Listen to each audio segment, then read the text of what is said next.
ചേട്ടാ, ഇസ്രായേലിലെ ഏറ്റവും പുതിയ വിഷയം വളരെ സങ്കീർണമായ മനുഷ്യാവകാശ പ്രശ്നങ്ങളുമായി ചർച്ചകളായി വരുന്ന ഒരു 10 നമ്മളെ വയസ്സുള്ള പെൺകുട്ടി. ഞെട്ടിപ്പിക്കുന്നതാണത്. ഒരു 10 വയസ്സുള്ള പെൺകുട്ടി ഇസ്രായേൽ സൈന്യം വെടിവെച്ചു എന്നാണ്. അത് ആ കുട്ടി നെഞ്ചിലാണ് വെടിയേറ്റത്.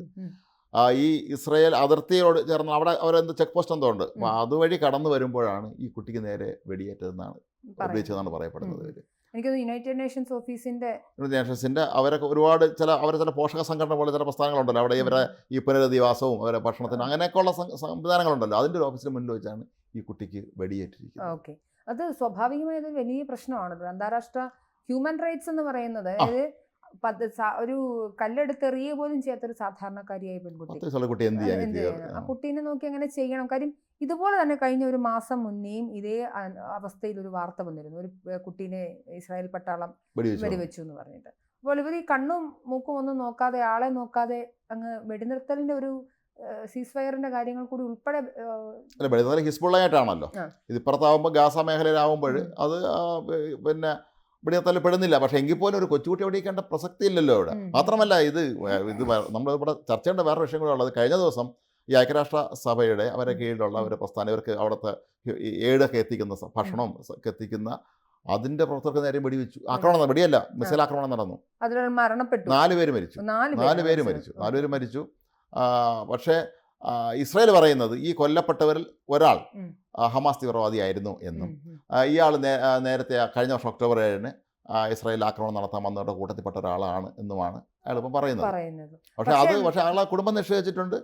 ഐക്യരാഷ്ട്ര സംഘടനയുടെ അവിടുത്തെ ഈ പോഷക സംഘടന അവരെല്ലാം അവർ നിഷേധിച്ചിട്ടുണ്ട്. അയാൾക്കുമായിട്ട് ഒരു ബന്ധമില്ല. ഈ ഇസ്രായേലിനെ സംബന്ധിച്ചിടത്തോളം യുദ്ധം ചെയ്യുക എന്നുള്ളത് അവരുടെ നിലനിൽപ്പിന്റെ ഭാഗമാണ്. തീർച്ചയായും ഇതൊന്നുമില്ല. പക്ഷേ ഇസ്രായേൽ എല്ലാ തവണയും പുലർത്തി പോന്നിരുന്ന ഒരു നൈതികതയും ഒരു നീതിബോധവും ഉണ്ട്. അതായത് സാധാരണക്കാരായ ആളുകളെ മാക്സിമം ഒഴിവാക്കിക്കൊണ്ടുള്ള ഹ്യൂമൻ കാഷ്വാലിറ്റീസ് ഒഴിവാക്കിക്കൊണ്ടുള്ള രീതിയിലായിരുന്നു. പക്ഷെ ഇപ്പോൾ ആ ഒരു പ്രവണത കഴിഞ്ഞ കുറച്ച് മാസങ്ങളായി നമ്മൾ കാണുന്നില്ല. കാര്യം അവരെ സംബന്ധിച്ച് വേറെ നിവൃത്തിയില്ല. ഇനി ഹ്യൂമൻ ഷീൽഡ് ആണോ ഇല്ലയോ നോക്കിയിരുന്നത് കൊണ്ട് പ്രയോജനമില്ല. എന്നാൽ പോലും ഈ കുട്ടിയുടെ ബന്ധപ്പെട്ട അന്താരാഷ്ട്ര 10 വയസ്സുള്ള കുട്ടിയെ വെടിയിക്കുക എന്ന് പറഞ്ഞാൽ അത് യാതൊരു നമുക്ക് അന്താരാഷ്ട്ര മര്യാദകളൊക്കെ അത് ലംഘിച്ചുകൊണ്ട് ചെയ്തതാണത്. കാരണം ആ കുട്ടി ഒളിച്ചൊന്നുമല്ലല്ലോ, ആ കുട്ടി നടന്നു വരികയാണ്, നടന്നു ഒരാളുടെ നേർക്ക് വെടിയിക്കുക. അതുപോലെ ഈ ഭക്ഷണം മരണപ്പെട്ടിട്ടില്ല, ഗുരുതരമാണെന്ന് നെഞ്ചിൽ വെടിയേറ്റ സ്ഥിതിക്ക് എന്താണ് അവസ്ഥയെന്ന് നമുക്ക് അറിയാമല്ലോ. കാരണം അവിടെ മതിയായ ചികിത്സാ സൗകര്യങ്ങൾ പോലും ഇല്ലാത്ത സ്ഥലമാണ് നമ്മൾ ഓർത്തോളണം. മറ്റൊരു വികസിത സ്ഥലത്തായിരുന്നെങ്കിൽ അവർക്ക് രക്ഷപ്പെടുത്താം ആ കുഞ്ഞിനെ. എന്താണ് സംഭവിച്ചത് ഇപ്പോഴും മനസ്സിലായിട്ട് വെടിയേറ്റെന്ന് മാത്രം. അതെ, ഈ ഐക്യരാഷ്ട്ര സംഘടനയെ സംബന്ധിച്ചിടത്തോളം അവരുടെ പോഷക സംഘടനകൾ അവിടെ ഒരുപാട് കാര്യങ്ങൾ ചെയ്യുന്നുണ്ട്. പ്രധാനമായി 20 ലക്ഷത്തോളം ജനങ്ങളാണ് ഗാസയിലെ അവിടെ ഈ സത്യം പറഞ്ഞാൽ ഭക്ഷണവും വെള്ളവും അടിസ്ഥാന സൗകര്യം ചികിത്സയും ഒന്നും കിട്ടാതെ അലയുന്നത്. അതിൻ്റെ ഉത്തരവാദി ഇസ്രായേലല്ല, തീവ്രവാദികളാണ്. പക്ഷേ അവർക്ക് സഹായം എത്തിക്കുന്ന ആളുകൾ ആക്രമിക്കുക. നേരത്തെയും കഴിഞ്ഞ ജൂണിലോ മറ്റോ ഇതുപോലെ ആക്രമണം നടന്നു. അന്ന് 7 പേർ കൊല്ലപ്പെട്ടിരുന്നു. അന്ന് ഇസ്രായേൽ പറഞ്ഞത് അബദ്ധം പറ്റിയെന്നാണ്, ഞങ്ങൾക്ക് അബദ്ധം പറ്റിപ്പോയതാണ്, ഈ വന്ന ഇതിന് നേരെ ആക്രമണം നടത്തി അബദ്ധം പറ്റിയാണെന്നാണ്. പക്ഷെ അങ്ങനെ അബദ്ധം പറ്റാൻ പാടില്ലല്ലോ. ഇസ്രായേൽ അത് പറ്റാൻ പാടില്ലായിരുന്നു. എന്തായാലും എനിക്കും അന്താരാഷ്ട്ര സംഘടനകളൊക്കെ ഇസ്രായേലിനെതിരെ സ്വാഭാവികം. കാര്യം ഒരു അറസ്റ്റ് വാറന്റ് ഉൾപ്പെടെ നിലനിൽക്കുന്ന ഒരു സാഹചര്യത്തിലാണ് ഈ പ്രതിസന്ധി ഉണ്ടാവുന്നത്. പ്രതികരണം ഒന്നും വന്നില്ലല്ലേ? ഇല്ല, ഇസ്രായേലിന്റെ പ്രതികരണം വന്നില്ല. ഇസ്രായേൽ സർക്കാർ സൈന്യം പറയുന്നത് ഇതാണ്, ഈ പിന്നെ ഈ കഴിഞ്ഞ ദിവസം കൊല്ലപ്പെട്ടതിനെ കുറിച്ച് പ്രതികരണം വന്നിട്ടുള്ളൂ. ഈ കുട്ടിയെക്കുറിച്ച് അവരൊന്നും പ്രതികരിച്ചിട്ടില്ല. അതൊരു നമ്മളെ ശരിക്കും പറഞ്ഞാൽ ലോകത്ത് നടക്കുന്ന ഒരു വാർത്തയാണ്. ശരിക്കും പറഞ്ഞാൽ ഇങ്ങനത്തെ ഒരു കൊച്ചുകുട്ടിക്ക് നേരെ ഇത്തരത്തിലുള്ള ആക്രമണം നടക്കുക എന്ന് പറയുമ്പോൾ സിറിയയിലും പ്രശ്നങ്ങളാണ്. സിറിയയിൽ നമ്മൾ മിഡിൽ ഈസ്റ്റിൽ മുഴുവൻ പ്രശ്നങ്ങളാണ്. ഒരിക്കലും അവസാനിക്കുന്നില്ല. പശ്ചിമേഷ്യയിലെ പ്രശ്നങ്ങൾ എല്ലാ നാളും ഇങ്ങനെയാണ്. എനിക്കൊന്നൊരു 6-8 വർഷമായി വലിയ കുഴപ്പമില്ലാതെയാണ് സിറിയയിൽ ഉണ്ടായിരുന്നത്. പക്ഷേ കഴിഞ്ഞ ദിവസം, അതായത് ശനിയാഴ്ചയോടുകൂടി നമുക്കറിയാം, സിറിയൻ ആഭ്യന്തര യുദ്ധം വളരെ വർഷങ്ങളായി നടക്കുന്ന ഒരു കാര്യമാണ്. അറബ് വസന്തത്തിന് ശേഷം സർക്കാരുകൾക്കെതിരെ സ്വാതന്ത്ര്യം വേണമെന്നും മനുഷ്യാവകാശ പ്രശ്നങ്ങൾ ഉന്നയിച്ചുകൊണ്ടാണ് വിമതരെല്ലാം ആക്രമണത്തിന് ഇറങ്ങിയത്. പക്ഷേ ഈ പ്രസ്ഥാനങ്ങളെ അൽ ഖ്വയ്ദയും ഐസിസ് പോലുള്ള തീവ്രവാദി ഗ്രൂപ്പുകൾ ഹൈജാക്ക് ചെയ്യുന്നു. അമേരിക്ക പിന്മാറുന്നു.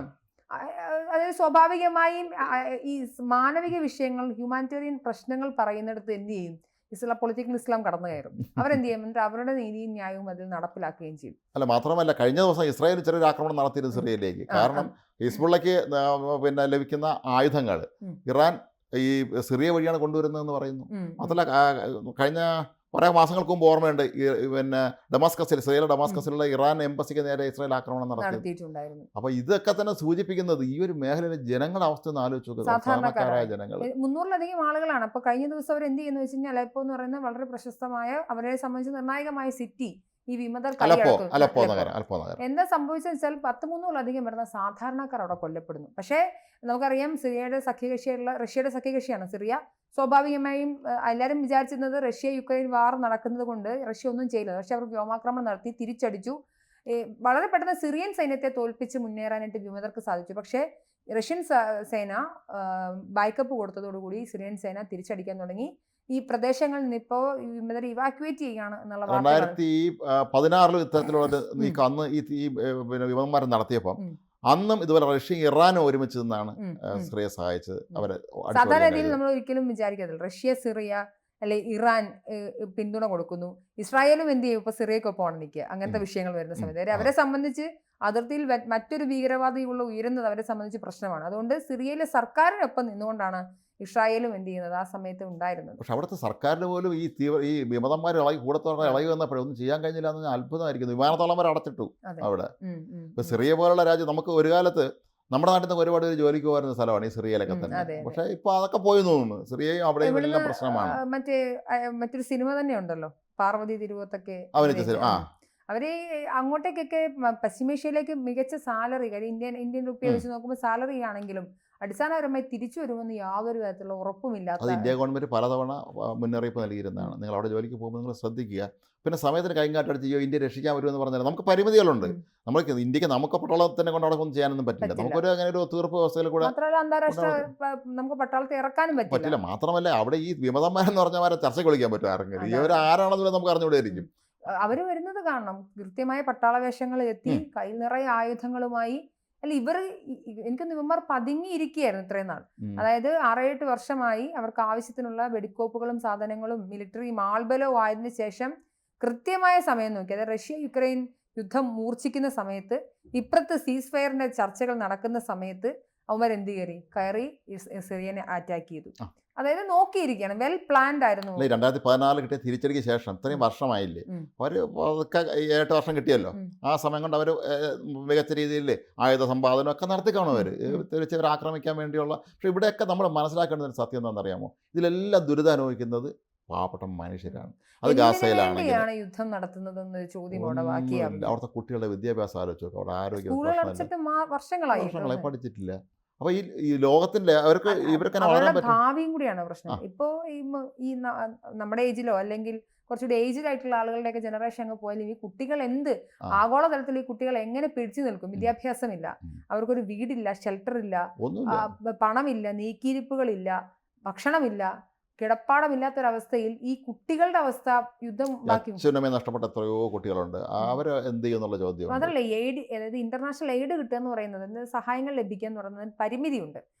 അന്താരാഷ്ട്ര മറ്റു രാഷ്ട്രങ്ങൾക്ക് സഹായം കൊടുക്കുന്നതിലും എന്തുണ്ട്, പരിമിതികളുണ്ട്. അവരെ സംബന്ധിച്ചിടത്തോളം അത് എപ്പോഴും നമ്മൾ കഴിഞ്ഞ ദിവസങ്ങളിലൊക്കെ പറഞ്ഞൊരു കാര്യമാണ്, ഐക്യരാഷ്ട്രസഭ പോലെയുള്ള പ്രസ്ഥാനങ്ങൾ അവർ ഭക്ഷണമൊക്കെ എത്തിക്കുന്നതൊക്കെ നല്ല കാര്യം, അവരെ പോഷക സംഘടന. പക്ഷേ ഇതിൽ ഇടപെടണ്ടേ സജീവമായിട്ട്? അപ്പോൾ അവർക്കൊന്നും ഒരു കാര്യമില്ല എന്നാണ്. പണ്ടൊക്കെ ഒരു വിഷയം വരുമ്പം ഇടപെടും, ഐക്യരാഷ്ട്രസഭയുടെ ശക്തമായ ഇടപെടലൊക്കെ ഉണ്ടാവും. പക്ഷേ ഐക്യരാഷ്ട്രസഭയ്ക്ക് ഇടപെട്ട് ഇവരൊക്കെ മേൽ വേറെ ഒന്നും കർശന നടപടിയെടുക്കാനുള്ള അധികാരമൊന്നുമില്ല എങ്കിൽ പോലും അവർ ഒരു നയത്തിന്റെ പേരിൽ, സ്നേഹത്തിന്റെ പേരിൽ പാർഷ്യലാണ്. അപ്പോൾ ഈ വിഷയം വരുമ്പോൾ ഇവരെപ്പോഴും ഒരു പാർഷ്യലാണ്. ഒരു സായിപ്പിന്റെ ഒരു ആറ്റിറ്റ്യൂഡ് ആയിരിക്കാനാണ് സാധ്യത. നേരത്തെ നെതന്യാഹു അവിടെ പോയി പൊതുസഭയിൽ പോയി അവരെ വഴക്ക് പറഞ്ഞ് വളം വെച്ചതൊക്കെ ഇതുകൊണ്ടാണ്. കാരണം ഇസ്രായേലിനെതിരെ എന്തെങ്കിലും ഒരു ഉപരോധം എന്തെങ്കിലും വന്നു കഴിഞ്ഞാൽ ഉടൻ തന്നെ അത് ഐക്യരാഷ്ട്രസഭ ഒക്കെ അടിക്കുകയും ഈ തീവ്രവാദികളെ നേരിടുന്ന തരത്തിൽ അവർ യാതൊരു തരത്തിലുള്ള ഒരു നിലപാട് സ്വീകരിക്കുകയായിരിക്കുകയും ചെയ്യുന്നു. അപ്പൊ ഇതൊരു വലിയ വിഷയമാണ്. പക്ഷെ എന്തായാലും ഇസ്രായേലിനെ സംബന്ധിച്ചിടത്തോളം ഇപ്പോൾ ഉണ്ടാകേണ്ടിയിരുന്ന ഒരു മര്യാദ അല്ലെങ്കിൽ സീസ് ഫയർ മാത്രമല്ല, ഇന്നലെ വളരെ പ്രധാനപ്പെട്ട ഒരു കാര്യം നടന്നു. ഹമാസിന്റെ ബന്ദിയാക്കപ്പെട്ട അലക്സാണ്ടർ എന്ന് പറഞ്ഞ ഒരു യുവാവ്, 20 വയസ്സ് ഒരു യുവാവിന്റെ വീഡിയോ പുറത്തുവിട്ടു. അമേരിക്കാരനല്ലേ? അദ്ദേഹം അമേരിക്കക്കാരാണ്. അദ്ദേഹം ആ സമയത്ത് അവിടെ ഉണ്ടായിരുന്നയാളാണ്. അപ്പം ഇദ്ദേഹത്തിന് ഒന്ന് ട്രംപിനോടാണ് പറയുന്നത്, നിയുക്ത പ്രസിഡന്റ് ആകുന്ന ട്രംപിനോടും ബെഞ്ചമിൻ നെതന്യാഹുവിനോട് ഹീബ്രു ഭാഷയിലുമാണ് അദ്ദേഹം കൺവേ ചെയ്തത്. ഏകദേശം 3.5 മിനിറ്റുള്ള വീഡിയോ ഞാൻ കണ്ടു. വളരെ ഇരുണ്ട ഒരു സ്ഥലത്ത് ഒരു മതിലിന്റെ തൊട്ടടുത്തിരുന്നു കൊണ്ട് സംസാരിക്കുകയാണ്, അപേക്ഷിക്കുകയാണ് എങ്ങനെയെങ്കിലും രക്ഷിക്കൂ എന്ന് പറഞ്ഞു. അപ്പം അന്ന് പിടിച്ചോണ്ട് പോയ 251 പേരിൽ ഇനി 100 ഉറപ്പില്ല. അപ്പം ഹമാസിനെ സംബന്ധിച്ചിടത്തോളം ആവശ്യപ്പെടുന്ന ഇതാണ്, എന്തായാലും അവർ തോക്ക് ചൂണ്ടിയാണല്ലോ പറയിപ്പിക്കുന്നത്. ഉറപ്പായിട്ട് അവർ പറയുന്ന ഒരു സാധനം വെച്ചാൽ വെടിനിർത്തലിന് ഇടപെടണം എന്നാണ്. അത് ഹമാസിന് ഇനി എന്തായാലും വെടിനിർത്തൽ നടത്തി എടുത്തേ പറ്റുള്ളൂ. ഹമാസിന്റെ ഒരു നാടകം കൂടെയാണ്. കാരണം അവർക്ക് വെടിനിർത്തൽ വന്നേ പറ്റുള്ളൂ, അതല്ലെങ്കിൽ അവർ പെടുമെന്ന് അവർക്കറിയാം. അപ്പൊ അതുകൊണ്ട് അപ്പോൾ ഈ ബന്ദികളാണ് കൃത്യം ആയുധം അവരെ മുന്നിൽ നിർത്തി അവരെ കൊണ്ട് പറയിപ്പിക്കുക. നമ്മളന്ന് വിചാരിച്ചത് യഹിയ സിൻവറിന്റെ ബന്ദി ബറ്റാലിയനെ കൂട്ടി അയാളെ സുരക്ഷയ്ക്കായിട്ട് കൊണ്ട് നടക്കുകയാണെന്നൊക്കെ പറഞ്ഞിരുന്നു. പക്ഷെ യഹിയ സിൻവറിന് അവിടെ എവിടെയൊന്നും ആരില്ല. അയാൾ വളരെ ദാരുണമായ മരണമാണ് സിൻവറിനുണ്ടായത്. അപ്പൊ ഇനിയും വളരെ കുറച്ച് പേരെ വെച്ചിട്ട് വില പേശുക എന്നുള്ള ഒരു വളരെ മോശം തരത്തിലുള്ള നാടകമാണ് ഹമാസ് ഇപ്പം നടത്തിയത്. അവരെ ആവശ്യപ്പെടുന്നത് എന്തായാലും അന്താരാഷ്ട്ര തലത്തിൽ തന്നെ ഇതിന് ആരെങ്കിലും ഇടപെട്ടേ പറ്റുള്ളൂ. കാരണം ഇത്രയും ഇപ്പോൾ റഷ്യ ഇടപെട്ടതുകൊണ്ട് സിറിയയിൽ വിമാനന്മാർ തൽക്കാലം ഓടി എന്ന് പറയുന്നു. ഇതുപോലെ എല്ലാവരും കൂടെയൊക്കെ ചേർന്ന് എങ്ങനെ ഒത്തുതീർപ്പാക്കിയാൽ മാത്രമേ ഇതിനൊരു പരിഹാരമാവുള്ളൂ. പക്ഷേ ഈ കൊച്ചുകുട്ടികളെ നേരെ വെടിവെക്കുന്നത് 10 കുട്ടികളെ നേരെ നേരെ വെടിവെക്കുക എന്നൊക്കെ പറഞ്ഞത് ഒരിക്കലും സാധാരണക്കാരായ മനുഷ്യർ അവർക്ക് ഇതുമായിട്ട് ഒരു ബന്ധമില്ലാത്ത ആളുകൾക്ക് നേരെ പെട്ടുപോയ ആളുകളാണ്. അവർ തലകൂരാൻ പറ്റാതെ കുടുങ്ങിപ്പോയ ആളുകളാണ്. വലിയൊരു സംസ്കൃതിയുടെ ഒരു പിന്മുറക്കാരായിരുന്നാണ് അവർ. പക്ഷേ അവർക്കൊന്നും ഇപ്പോൾ ചെയ്യാൻ പറ്റാത്ത അവസ്ഥയാണ്. അടിയന്തരമായി എന്തെങ്കിലും ചെയ്തില്ലെങ്കിൽ ഈ ലോകം ഇത് എങ്ങോട്ടാണ് പോകുന്നത് എന്നുള്ളത് നമുക്ക് മനസ്സിലാവുന്നില്ല. അന്താരാഷ്ട്ര സംഘടനകളും ലോകത്തെ വലിയ ശക്തികളൊക്കെ തന്നെ ഇക്കാര്യത്തിൽ ഇടപെട്ട് ഇതെങ്ങനെയെങ്കിലും പരിഹാരം ഉണ്ടാക്കുന്നതായിരിക്കും നല്ലത്.